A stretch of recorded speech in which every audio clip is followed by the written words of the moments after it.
In the classroom, Nan and Zhang watched intently as the couple, who had previously been intimate, sat nearby. The atmosphere felt somewhat uncomfortable, filled with hushed whispers and sidelong glances. Both were quietly wondering what would unfold now that the couple had arrived. The protagonist, surprised and curious, thought to himself that at least they showed up for class, implying they must care about their studies. He couldn't quite make sense of the situation, still shocked by their actions. Nan, processing the scene, remarked that she hadn't anticipated anything like this.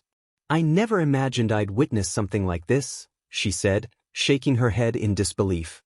Her voice carried a sense of astonishment, as if she couldn't fully grasp what she was seeing.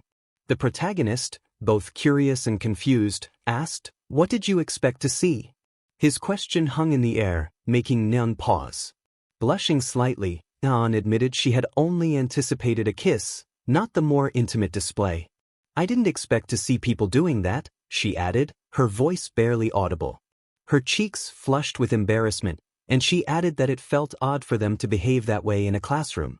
"I won't be able to stop thinking about the class president today," she murmured, almost to herself, as she tried to process the scene.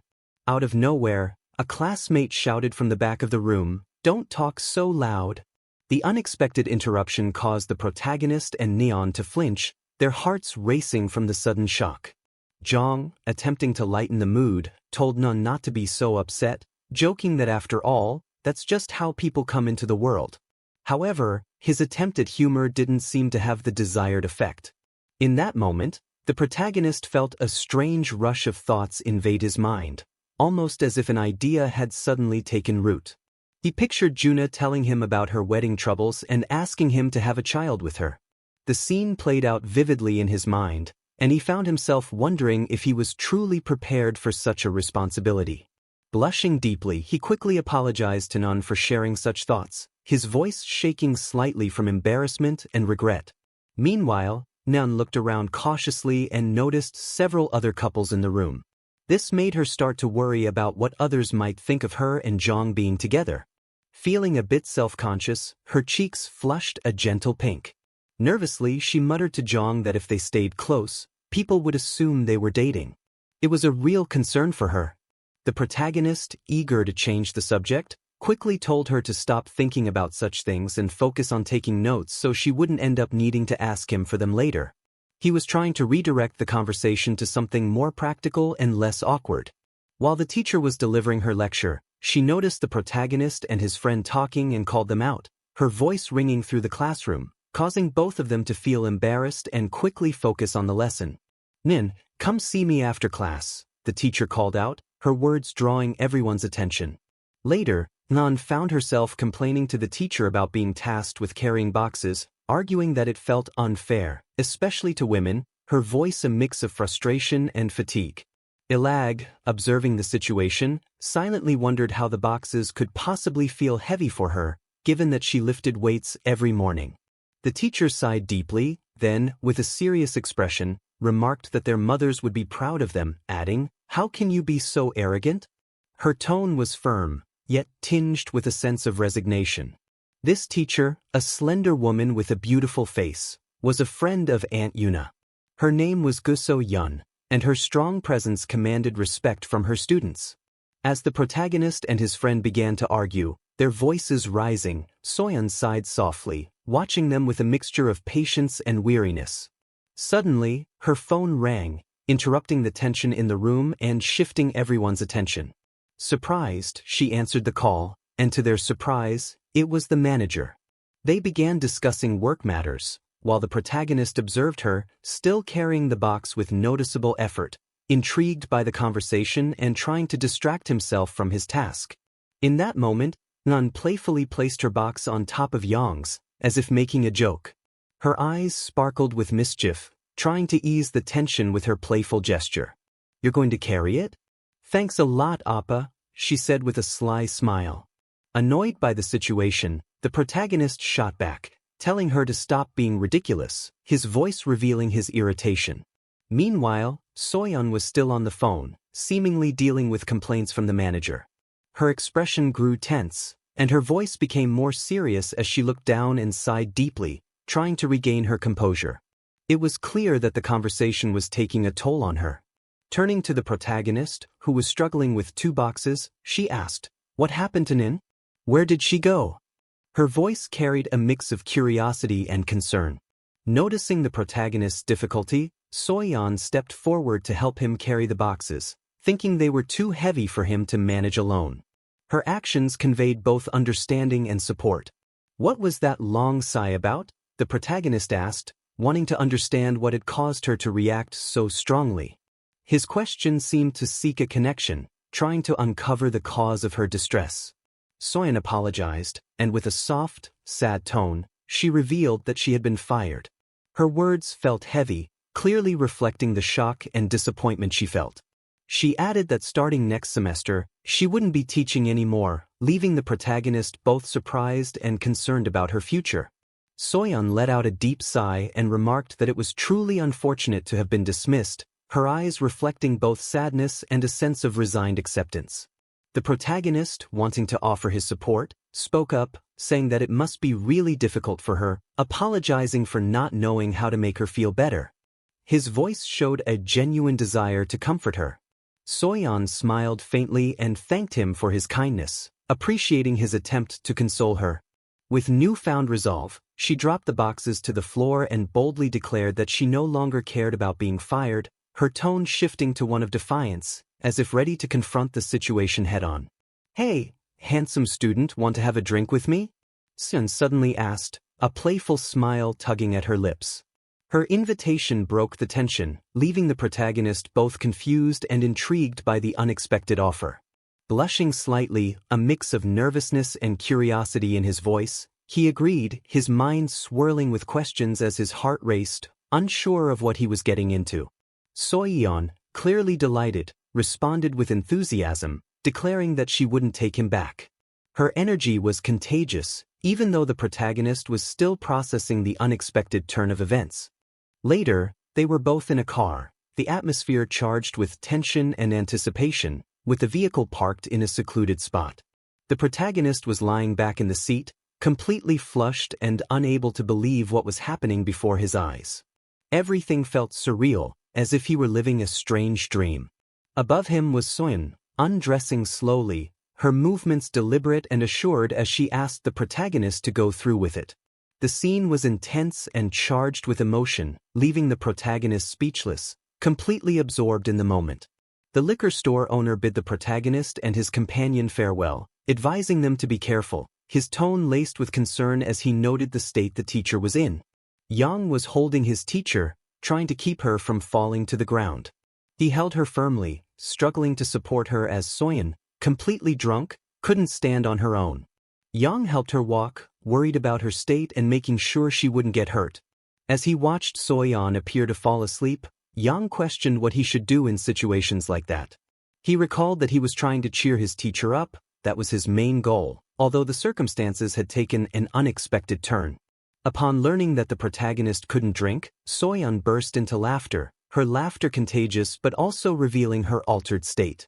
"Humans are like this, you'll have to manage your loneliness for the rest of your life," Soyeon said amid laughter, her tone blending amusement with a hint of mockery. She added playfully that when he went on a date and got action, he'd forget things for a while. Her words were direct and filled with innuendo. The protagonist, his face flushed, nervously asked if he should really be hearing things like that. His voice trembled slightly, showing his discomfort and surprise at Soyeon's comments. A bit irritated, Soyeon told him not to be embarrassed and pointed out that he was a man who had never been in a relationship.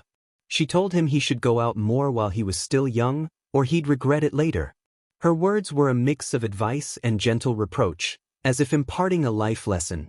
The protagonist, slightly calmer, listened carefully and responded that he would follow her advice. His voice was more composed, showing respect for her perspective. Professor Gu Soyeon, not Aunt Soyeon, held an important place in his life, being closely tied to both his mother and Aunt Yuna. Their connection went beyond just school. They had been childhood friends, a bond that had lasted for years. The protagonist had often heard stories of their travels together, though he didn't recall every detail. He knew those experiences were meaningful to them. With a firm tone, Jang told his teacher that she had drunk enough, trying to limit her intake out of concern for her well-being. Before leaving, the protagonist and Soyeon shared a toast with soju, marking a meaningful end to an emotionally charged night. Jang didn't enjoy the taste, finding it rather dull, but he chose not to voice his displeasure, wanting to maintain peace. As he looked ahead, he was taken aback to see his teacher asleep at the table. The sight was almost humorous, yet it also raised concerns about Soyeon's condition. Returning to the present, the protagonist had helped Soyeon into her car, finding himself in a fragile situation as he tried to manage everything carefully. He was on the phone, telling someone about a nearby convenience store and their location in the parking lot. His words were measured, focused on finding a solution for Soyeon's condition and keeping things under control.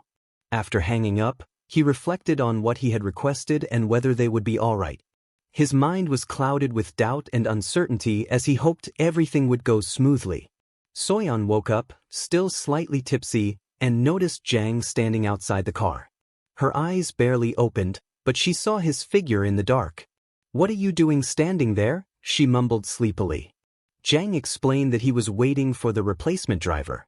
His response was short and to the point, clarifying why he was outside. Soyeon insisted he get in the car with her, her voice firm, not wanting to be alone in that moment. The protagonist, slightly embarrassed, assured Soyeon that everything was fine and told her not to worry, attempting to soothe her. "Do you want to make me feel bad?" Soyeon asked, her voice tinged with frustration and vulnerability. Jang, feeling he had no choice, accepted her invitation and climbed into the car, uncomfortable yet determined to stay by her side. He settled in, and unexpectedly, Soyeon rested her head on his lap. Taken aback by her sudden move, Jang wasn't sure how to respond, his mind racing with questions. "I'll borrow your knee to sleep for a while," Soyeon murmured softly. Though surprised, Jang whispered back that it was fine and that he'd let her rest. As she slept, Soyeon began to apologize quietly, her words mixed with confusion and regret. "It seems ironic to me that a woman who's lost her marriage is giving advice on how to live," she said, her voice breaking. Her confessions revealed her sadness and self-doubt, laying bare her vulnerability in front of Jang. "That's not true, Professor," the protagonist replied firmly, his voice filled with conviction. He went on to tell her he thought she was an incredible person, kind, and that the students deeply respected her. "I respect you a lot as a teacher too," he added, causing Soyeon to blush slightly, her cheeks turning a soft pink at the unexpected praise. With genuine enthusiasm, the protagonist declared that none of her qualities were pathetic, his eyes shining with sincerity as he encouraged her to see her worth. Soyeon was completely taken aback and blushing. Upon hearing those words from her student, she hadn't expected such a show of appreciation and support. "Be careful where you're touching," said Soyeon, making the protagonist blush deeply. He quickly pulled his hand back and began apologizing for everything. His words rushed as he tried to make up for any discomfort caused. In his sudden movement, his head hit the roof of the car. The impact was unexpected and painful, pulling a groan of pain from him. He was completely sore, and Soyeon noted he seemed very confused, her tone filled with concern as she observed his reaction carefully. "Is Jang still a baby?" asked Soyeon, intrigued, her voice a blend of teasing and curiosity.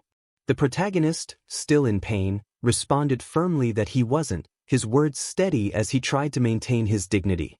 Soyeon could only look at him intently, her eyes reflecting a mixture of amusement and tenderness, as she couldn't help but smile at the situation, her cheeks lightly blushing. Then, Soyeon asked Jang to touch her, as he had done a moment before. Those words left Jang stunned, unsure how to respond to the unexpected request. "Don't you want to?" asked Soyeon, her tone mixing curiosity and challenge. When he didn't respond, she took Jang's hand and gently placed it on her chest, her heart beating quickly under his palm. The protagonist was completely overwhelmed as his hand rested there, touching something he'd never imagined he would. His thoughts were a whirlwind, trying to process what was happening. Without wasting any time, Jang started moving his hands, a little awkwardly at first, each movement sending an electric current through Soyeon's body. She asked him to keep going, her voice between sighs, reflecting a mixture of pleasure and longing. After a heated moment, they both began to remove the clothes they were wearing, moving with a mix of urgency and shyness. Their clothes fell to the one by one, revealing the warm and trembling skin of both. They shared a passionate kiss, their lips meeting with an intensity that seemed to stop time. At one moment, Soyeon paused, and with a playful smile, told him to wait a moment so she could take off her glasses. They continued what they were doing, the closeness of their bodies heightening the tension and desire in the air.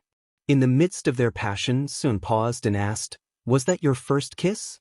I've shared so many of your first experiences today." Her voice held a mix of curiosity and pride, aware that she had been a part of these special moments with him. After that tender exchange, Soyeon, her tone gentle, gazed at Jason and asked if she could have him, her words hinting at her gratitude for his understanding and patience. Her eyes conveyed a blend of affection and longing, and the air between them was thick with intimacy. Jang, still a little disoriented by the intensity of the moment, took a moment to process her question. Then, without hesitation and with unexpected resolve, he answered simply, "Yes." His voice, though soft, carried a quiet determination, expressing his readiness to continue experiencing this connection together.